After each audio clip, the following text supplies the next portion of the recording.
الحمد لله وحده والصلاة والسلام على من لا نبي بعده. أعوذ بالله من الشيطان الرجيم. ولئن سألتهم من خلق السماوات والأرض ليقولن الله قل أفرأيتم ما تدعون من دون الله إن أرادني الله بضر هل هن كاشفات ضره أو أرادني برحمة هل هن ممسكات رحمته قل حسبي الله عليه يتوكل المتوكلون.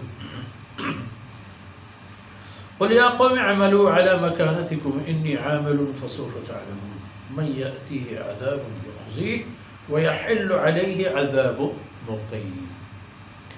سبحانك لا علم لنا إلا ما علمتنا إنك أنت العليم الحكيم. رب اشرح لي صدري ويسر لي أمري واحلل عقدة من لساني يفقهوا قولي واجعل لي وزيرا من أهلي رب زدني علما وارزقني فهما. گرامی قدر بھائیو بہنوں پیارے، آپ یہ دیکھیں کہ شرک اور کفر کی حالت میں بھی کیا عقیدہ رکھتے ہیں. وَلَئِن سَأَلْتَهُمْ مَنْ خَلَقَ السَّمَاوَاتِ وَالْأَرْضِ.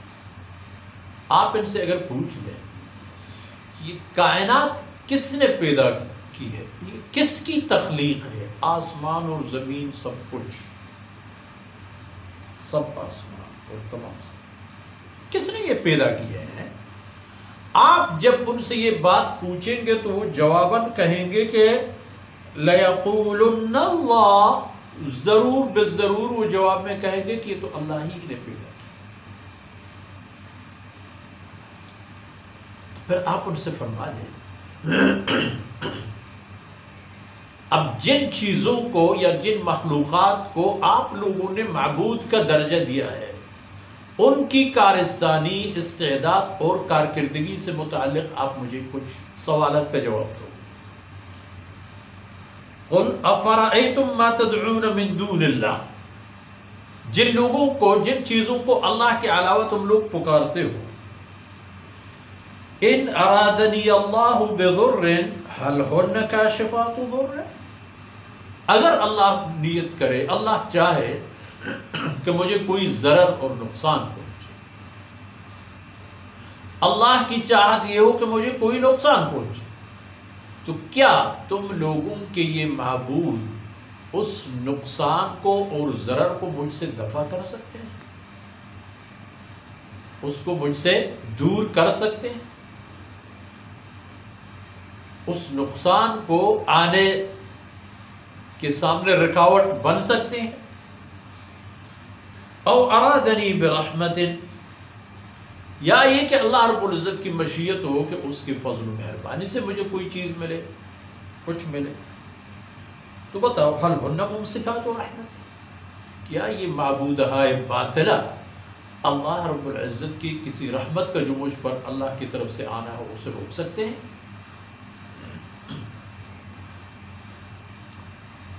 پہلے بات کی تو انہوں نے جواب دے دی،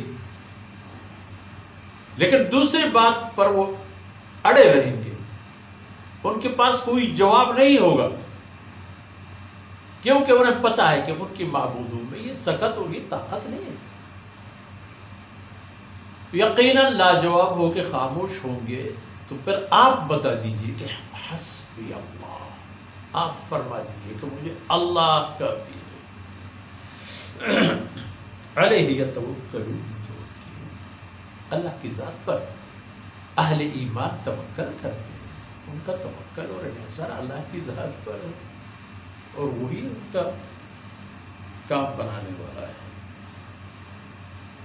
باقی جہاں تک آپ لوگوں کی حجت اور دلیل ہے، آپ کا فکر و تفکر ہے، آپ لوگوں کے ایک سلسلہ اور تسلسل ہے. میں نے تو جو کچھ کہنا تھا اللہ کی طرف سے کہہ چکا ہوں، بتا چکا ہوں، دکھا چکا ہوں.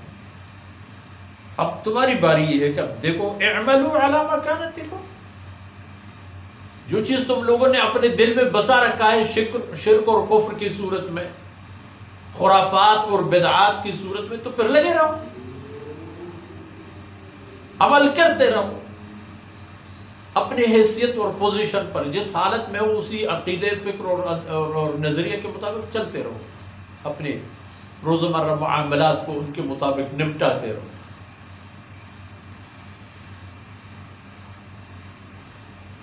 انی عامل، جو کچھ مجھے اللہ کی طرف سے رشد و رہنمائی ملی ہے میں اس کے مطابق عمل کروں۔ مجھے یہ دیکھنا نہیں ہے کہ آپ لوگ کیا کرتے، میں یہ دیکھتا ہوں کہ مجھے اللہ کی طرف سے کیا حکم ملا ہے اور کس حد تک میں اس حکم کو پورا کر سکوں گا، میں اسی میں لگا رہوں گا۔ تو پھر عاقبت الامر یہ ہوگا فسوف تعلمون من یأتیہ عذاب یخزیہ، کچھ دیر کے بعد تمہیں بھی پتا چلے گا۔ اب وہ دیر کتنے عرصے کا ہوگا، کتنے زمانے کا ہوگا، وہ اپنی جگہ، جب قیامت ہو، سب سامنے ہو، آمنے ہو، اعمال عمل کرنے والا، پھر تمہیں پتہ چل جائے گا کہ من یأتیہ عذاب یخزیہ، کون ہے وہ آدمی کہ اس پر کوئی عذاب ایسا آئے کہ اسے رسوا کر دے، ویحل علیہ عذاب مقیم، اور اس پر آ کر نازل ہو جائے، برقرار ہو جائے ایک عذاب جو پھر کبھی نہ ٹلے۔ دنیا میں بھی گرفت میں آ جاتے ہیں یہ لوگ، نوبت یہاں تک آ جائے گی کہ کفر و اسلام کی لڑائی ہوگی، حق و باطل کے معرکے سامنے آئیں گے، اور ان معرکوں میں حق و اہل حق فتح یاب ہوں گے، اور کفار ذلیل ہو کر شکست کھائیں گے، اور قیدی بن جائیں گے، باندی بن جائیں گے، اور شکست خوردہ اور فراری بن جائیں گے، میدان چھوڑ کے بھاگنے والے بن جائیں گے، ہزاروں قسم کی ذلتیں ان کے مقدر ہیں، اور جس نے اس میدان میں قدم رکھا اس نے یہ سب کچھ دیکھ لیا۔ اور پھر قیامت کے دن یحل علیہ عذاب مقیم، ایک دائمی و قائمی عذاب اس پر آ کر ڈیرا ڈالتا ہے جو پھر کبھی ختم نہیں ہوتا۔ جو آدمی شرک اور کفر کی حالت میں دنیا میں جیتے اور مرے، اس کے لیے جہنم ناگزیر ہے، اس کے لیے جنت حرام اور جہنم لازم۔ تو پھر دیکھ لو کہ تم لوگوں نے جس رستے اور طریقے کا انتخاب کیا ہے اس میں کون فائدے میں ہے اور کون خسارے میں ہے۔ ان معروضات کے ساتھ ہی آج کی باتیں اختتام پذیر ہوتی ہیں۔ اللہ رب العزت کوتاہیوں سے درگزر فرمائے۔ وصلی اللہ علی نبینا محمد وعلی آلہ وصحبہ۔